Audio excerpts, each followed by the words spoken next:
معانا على التليفون الأنبا مكاريوس. برحب بوجودك معانا أسقف المنيا. طبعا برحب بوجودك معانا يا فندم. أهلا بيك. طالكم النهارده كثير في المنيا وعايز أعرف التفاصيل لغاية دلوقتي.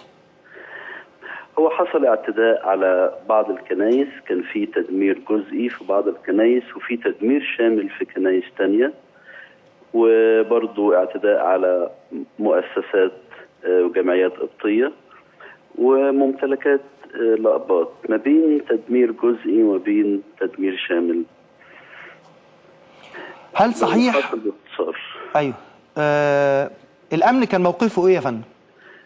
ما كانش ليه تواجد الحقيقه. ما كانش ليه تواجد؟ لا. في اي مكان من الاماكن اللي شهد فيها حصل فيها اعتداءات؟ في اي مكان من الاماكن دي. اتاخر، طلبتم الاتصال بيه، ايه اللي حصل؟ اعتذروا عن الوجود ولا اعتذروا عن التقصير؟ لا، اعتذروا عن انهم يجوا يتواجدوا. اعتذروا عن التواجد؟ ما جوش، يعني طلبناهم وما جوش في كل المواقع اللي حصل فيها تدمير وحصل فيها حرق واعتداءات. في اي معلومات محدده عن ازاي بدات الاعتداءات دي؟ تزامنت مع بدايه فض الاعتصامات. يعني بدات متزامنه من الصبح. وكانه موضوع مرتب، ان في حال فض الاعتصامات احنا ممكن نجركم لحرب شوارع ومستنقعات ونبدد جهدكم ونفتت مجهوداتكم. انا متخيل كده يعني. نعم يا فندم.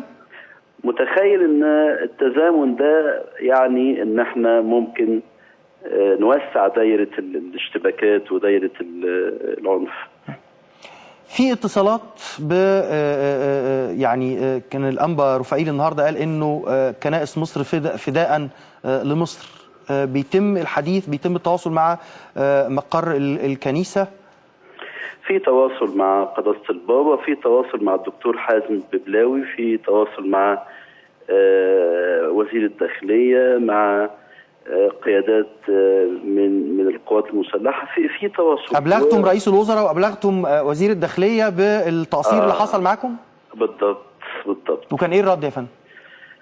احنا هنتلافى التقصير ده مستقبلا، وهيبقى في تواجد امني اكتر ووعود من هذا القبيل يعني.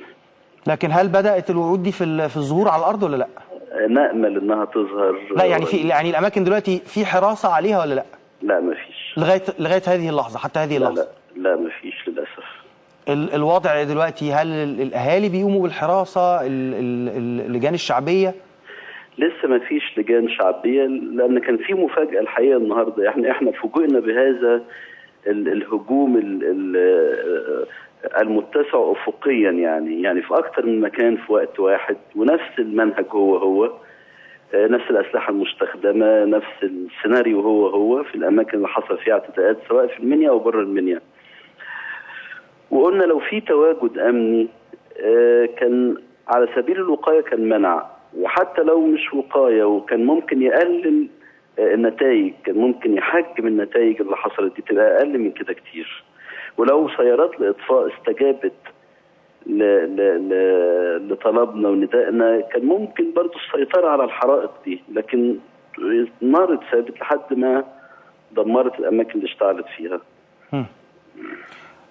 قداسة البابا كانت متابعته ازاي للي بيحصل فيه؟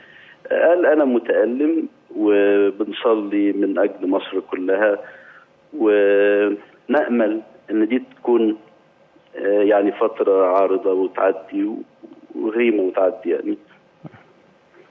الأنبا مكاريوس أسقف المنيا، عزاؤنا جميعا من مصريين إلى مصريين. بشكر حضرتك شكرا جزيلا على وجودك معنا.